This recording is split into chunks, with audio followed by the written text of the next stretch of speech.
Assalamualaikum warahmatullahi wabarakatuh. Waalaikumsalam. Untuk memenuhi tugas mata kuliah kajian dampak media, kami kelompok 1 akan menjelaskan mengenai teori jarum hipodermik atau yang bisa disebut sebagai teori jarum suntik. Sebelumnya kami akan memperkenalkan diri. Nama saya Muhammad Ari Kurniawan. Nama saya Bagus Putra Haryanto. Nama saya Muhammad Farel Gifari. Nama saya Muhammad Kansa. Baik. Sejarah teori jarum hipodermik. Dalam konteks komunikasi massa, studi mengenai efek media massa diawali pada sekitaran tahun 1920-an dan tahun 1930-an. Teori jarum hipodermik merupakan teori pertama yang pada umumnya mencoba untuk menjelaskan efek media terhadap khalayak massa. Teori yang digagas oleh Harold de Lasswell pada tahun 1920 ini dikenal juga dengan berbagai nama sebagaimana diutarakan oleh beberapa peneliti komunikasi, yaitu teori peluru oleh Wilbur Schramm, teori jarum hipodermik oleh David K. Berlow, dan teori stimulus response oleh Melvin DeFleur dan Rockage. Teori jarum hipodermik berkembang di sekitar tahun 1930 hingga 1940-an, dan ini merupakan teori media massa pertama yang ada. Teori ini mengasumsikan bahwa komunikator yakni media massa digambarkan lebih pintar dan juga lebih segala dari audiens. Teori ini memiliki banyak istilah lain. Biasa kita sebut hypodermic needle, teori jarum suntik, bullet theory, teori peluru, dan transmission belt theory atau teori sabuk transmisi. Menurut Elihu Katz dalam buku The Diffusion of New Ideas and Practice tahun 1963, ada beberapa aspek yang menarik dalam teori jarum hipodermik. Pertama, model massa memiliki kekuatan yang luar biasa, sanggup menginjeksi secara mendalam ide-ide ke dalam pikiran orang yang tidak berdaya. Kedua, audiens massa dianggap seperti atom-atom yang terpisah satu sama lain yang tidak saling berhubungan dan hanya berhubungan dengan media. Dan yang terakhir, apabila individu-individu dalam audiens massa memiliki pendapat sama dalam suatu persoalan, hal ini bukan karena mereka berhubungan atau berkelompok satu dengan lainnya, tetapi mereka memperoleh pesan yang sama dari satu media. Kemudian dicabut kembali pada tahun 1970-an karena khalayak sasaran media massa ternyata tidak pasif. Hal ini didukung oleh Lazarsfeld dan Raymond Bauer. Lazarsfeld mengatakan bahwa khalayak yang diterpa peluru tidak jatuh terjerembab atau peluru tidak menembus, efek tidak sesuai dengan tujuan penembak. Sedangkan Bauer menyatakan bahwa khalayak sebenarnya tidak pasif atau mencari yang diinginkan dari media massa. Pada tahun 1960-an, muncul teori limited effect model oleh Hofland. Dia menyatakan bahwa pesan komunikasi efektif dalam menyebarkan informasi, bukan untuk mengubah perilaku. Cooper dan Yahoda menunjukkan bahwa persepsi selektif mengurangi efektivitas suatu pesan. Perluasan konsep khalayak aktif terus berlanjut. Pada tahun 1980-an dan 1990-an, banyak pekerjaan yang dapat dilakukan dengan cara individu menerima dan menafsirkan teks, dan bagaimana status mereka, jenis kelamin, kelas, usia, dan etnis, mempengaruhi pembacaan mereka. Karya ini berdasarkan model encoding atau decoding Stuart Hall mengenai hubungan antara teks dan khalayak. Teks disandikan encode oleh produser, lalu dialihsandikan atau decode oleh pembaca. Dan mungkin ada perbedaan besar di antara dua pembacaan yang berbeda pada kode yang sama. Namun, dengan menggunakan kode dan konvensi yang sudah lazim dikenal, dan dengan memberikan harapan-harapan kepada khalayak dengan aspek-aspek seperti genre atau penggunaan bintang selebritis. Pada produsen dapat memposisikan khalayak dan dengan demikian menciptakan sejumlah kesepakatan tertentu tentang makna kode.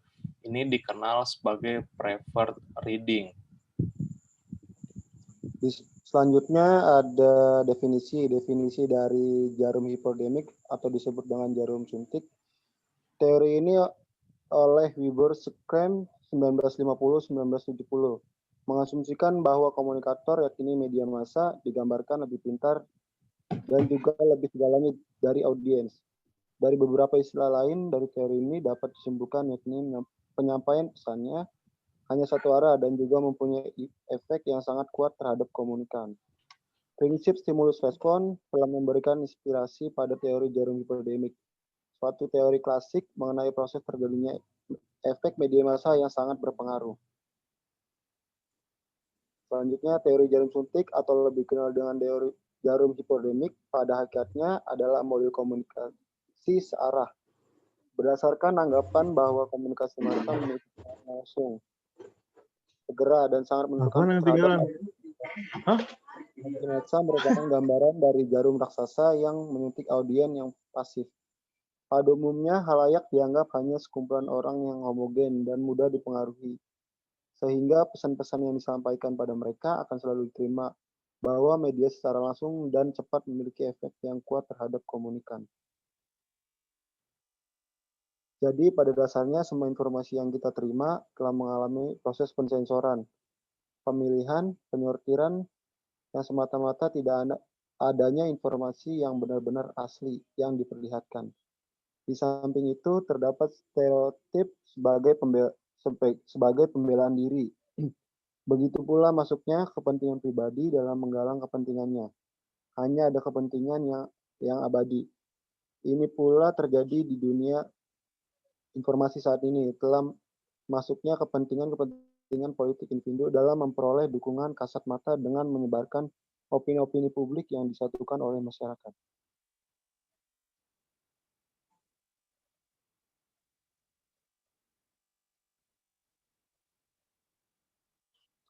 Selanjutnya ada asumsi dasar teori. Yang pertama, manusia memberikan reaksi seragam terhadap stimulus atau rangsangan.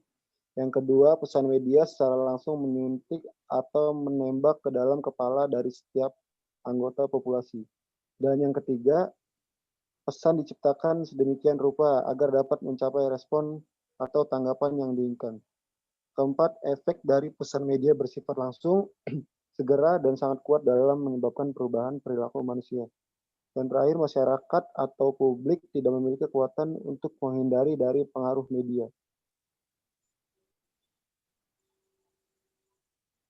Dari sini kita ketahui bahwa teori peluru atau jarum hipodemik adalah sebuah teori media yang memiliki dampak yang kuat terhadap audiens, sehingga tak jarang menimbulkan sebuah budaya baru dan penyampaiannya secara langsung dari komunikator, yakni media komunikan audiens. Dari uraian tersebut di atas dapat diambil contoh pada iklan air mineral yang bermerek Aqua, di mana pada saat produk air mineral ini dipublikasikan secara langsung bisa mempengaruhi asumsi khalayak bahwasanya air mineral itu adalah Aqua, sehingga sampai saat ini Aqua sudah terdoktrin digunakan khalayak walaupun sudah banyak merek-merek air mineral yang bermunculan.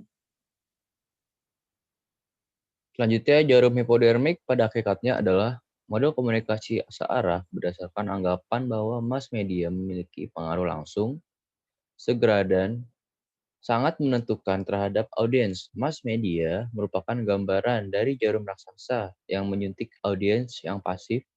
Pada umumnya yang halayak dianggap hanya sekumpulan orang yang homogen dan mudah dipengaruhi, sehingga pesan-pesan disampaikan pada mereka akan selalu diterima bahwa media secara langsung dan cepat memiliki efek yang kuat terhadap komunikan.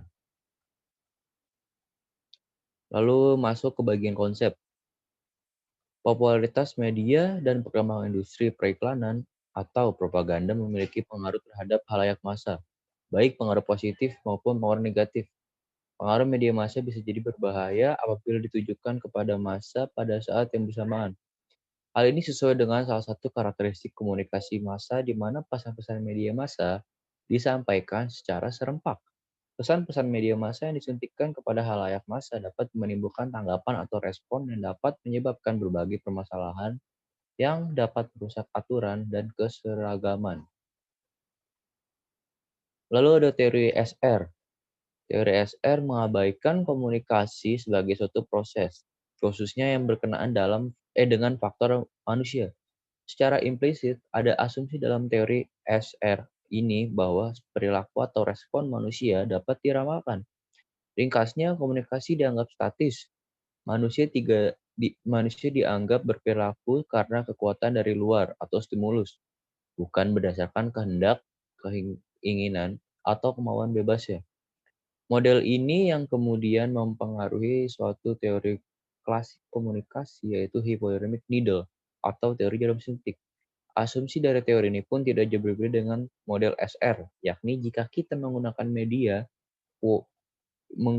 sebagai kasusnya, maka media secara langsung dan cepat memiliki efek yang kuat terhadap komunikan. Artinya, media diibaratkan sebagai jarum suntik besar yang memiliki kapasitas sebagai perangsang atau yang disebut dengan S dan menghasilkan tanggapan atau yang disebut dengan R berdasarkan teori SR yang kuat pula. Halayak tidak dapat menolak pesan-pesan yang diterima dari media massa, dan hal ini menciptakan sebuah pemikiran yang seragam di antara anggota halayak massa. Publik dipandang rapuh ketika pesan-pesan terus disampaikan secara berkesinambungan dan sebaliknya, media massa dipandang sangat kuat. Teori jarum hipodinamik percaya bahwa tidak ada sumber media lain atau media alternatif untuk membandingkan pesan-pesan media. Media massa dipandang sangat kuat pada masa krisis dan perang karena pada kedua masa itulah halayak bergantung pada media untuk memperoleh semua informasi yang dibutuhkan. Teori jarum suntik hipodinamik disebutkan digunakan pada masa Perang Dunia Kedua oleh Jerman dan Amerika Serikat. Teori jarum hipodermik disebut berdasarkan asumsi-asumsi, bukan berdasarkan temuan empiris. Hal ini didasarkan sifat manusia atau sifat biologis manusia, rangsangan atau stimuli eksternal disadari untuk mendorong reaksi dan naluri dari halayak massa. People Choice merupakan studi yang dilakukan oleh Paul F. Lazarsfeld pada tahun 1940 tentang kampanye pemilihan F.D. Roosevelt.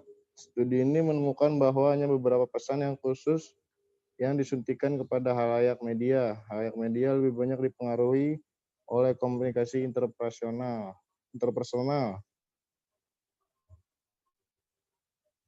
Next. Kelebihan teori jarum hipodermik, media memiliki peranan yang kuat dan dapat mempengaruhi afektif, kognisi, dan perilaku dari audiensnya. Pemerintah dalam hal ini, penguasa dapat memanfaatkan media untuk kepentingan birokrasi.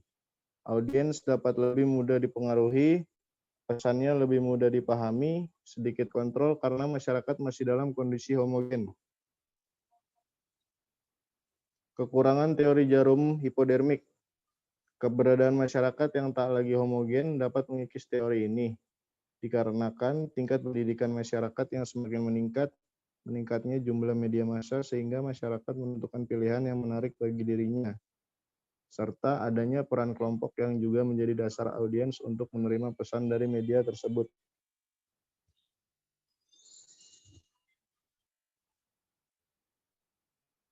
Kritik terhadap teori jarum hipodermik.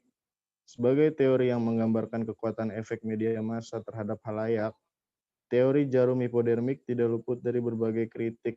Di antaranya adalah pesan selalu mengalir dari pengirim pesan kepada penerima pesan atau dari atas ke bawah. Halayak bersifat pasif dan mudah dipengaruhi oleh pesan yang mungkin saja tidak selalu benar.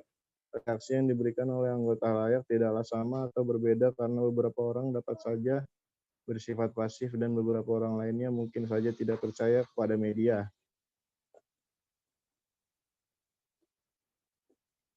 Teori jarum hipodermik telah terbukti gagal dalam berbagai penelitian. Misalnya penelitian tentang The People Choice yang dilakukan oleh Paul Lazarsfeld dan Herta Herzog tahun 1940 yang menitikberatkan pada pola pemberian suara pemilih dan perilaku politik pemilih selama masa kepemimpinan F.D. Roosevelt. Hasil studi dipengaruhi sangat besar oleh komunikasi interpersonal atau komunikasi antar pribadi. Selain itu, hasil studi juga menunjukkan bahwa media memiliki pengaruh selektif terhadap halayak massa. 2. Tidak seperti teori komunikasi lainnya, teori jarum hipodermik tidak berdasarkan pada studi empiris. Teori jarum hipodermik ditemukan berdasarkan asumsi bahwa manusia dikendalikan oleh sifat biologis mereka dan akan bereaksi mengikuti naluri ketika menerima stimulus dalam cara yang sama. Melalui serangkaian penelitian empiris yang telah dilakukan, para peneliti telah mengganti teori jarum hipodermik dengan model yang lebih komprehensif, seperti misalnya teori agenda setting atau teori spiral keheningan. Yang ketiga, teori jarum hipodermik tidak dapat diaplikasikan pada masa kini karena terdapat banyak pilihan media akibat semakin berkembangnya teknologi komunikasi. Baik, sekian presentasi dari kelompok 1, kurang lebihnya mohon maaf. Wassalamualaikum warahmatullahi wabarakatuh. Waalaikumsalam. Waalaikumsalam warahmatullahi wabarakatuh.